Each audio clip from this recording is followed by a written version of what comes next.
Hello everyone, this is Jackie Williams and thanks so much for joining me tonight. I'm going to be focusing on the BlackBerry Beauty Suite, and this is one that really spoke to me when I first saw the mini catalog with its rich wine colors and gold accents. I think it's really beautiful and I hope you love it too.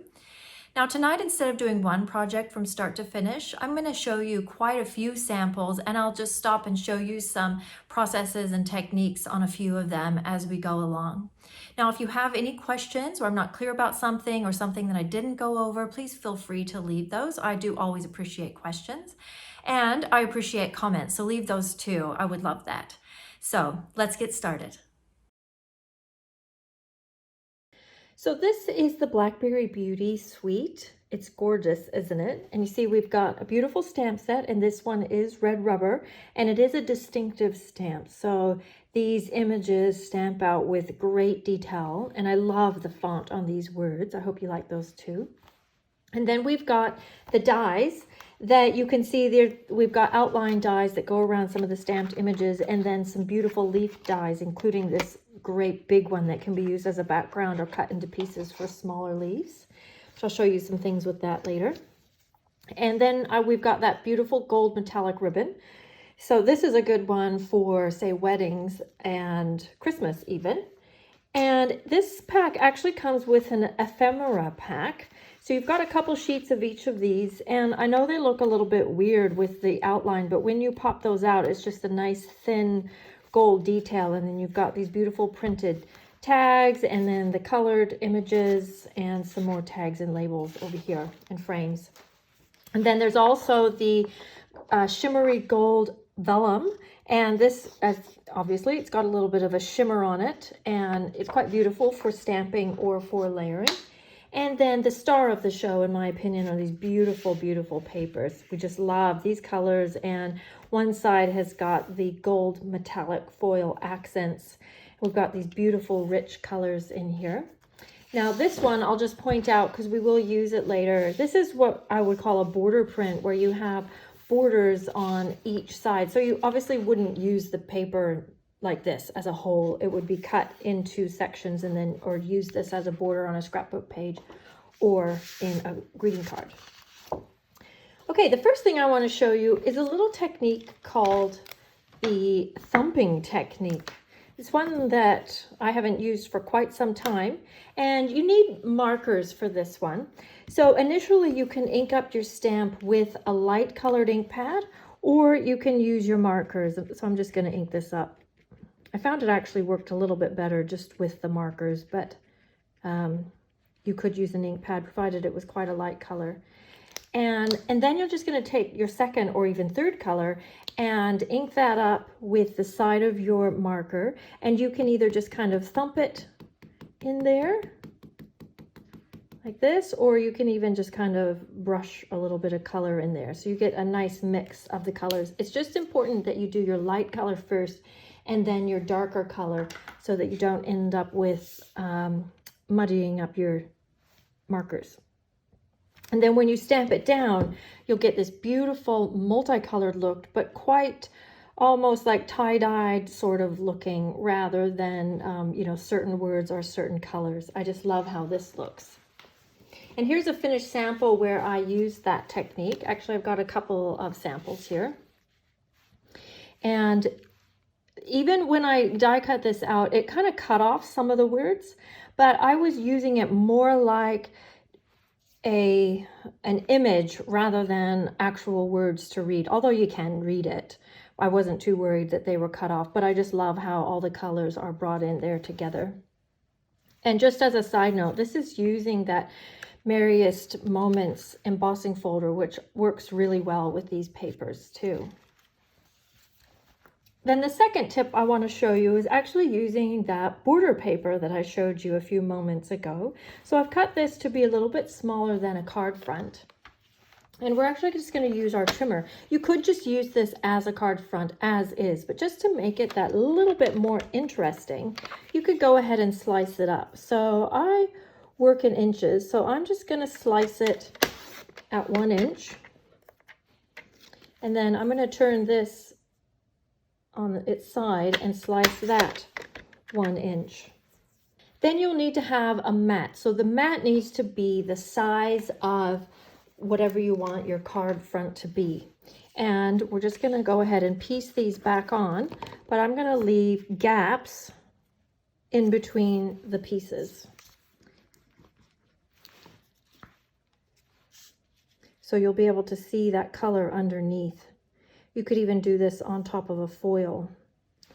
And then this piece, because I'm going to leave a gap, you may find that you'll just need to trim a little smidge off of this piece to get it to fit.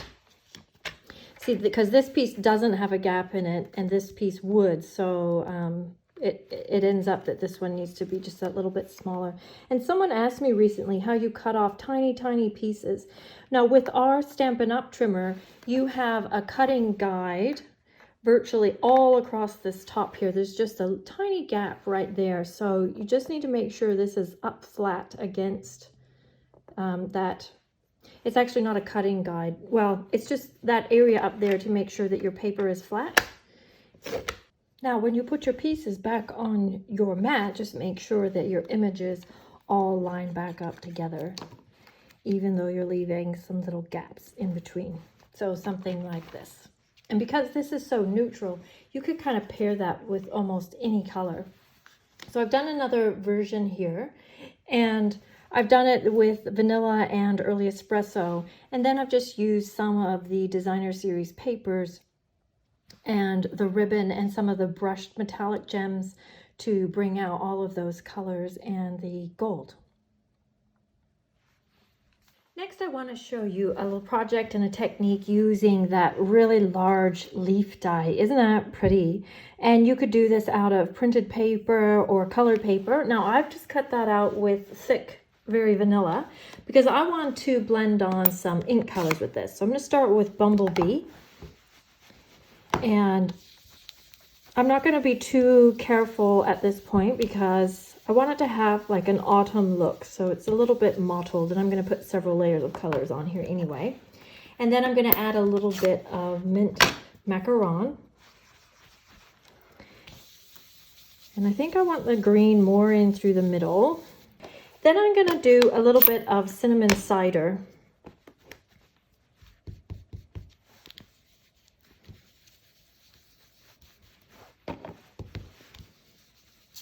Oops. And I'm going to also add some Cajun Craze, which is like cinnamon cider, but quite a bit more orange and darker. Ooh, it's easy as you can see. And I'm just going to add that around the edges, I think. And I might just add a little bit more green in here. One of the fun things about blending brushes is you can just keep adding more color. Okay, I'm happy with that.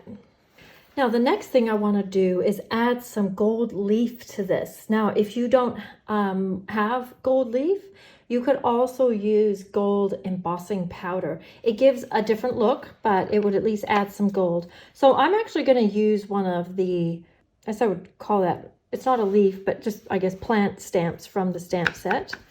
And I'm just going to stamp this on my leaf. And you might be wondering why, and I'm using Versamark. It's because I don't want a real solid amount of Versamark on there. I just want little bits and pieces, and this is quite fine, so that just adds some little bits of Versamark on there. And next I'm going to put on Heat and Stick.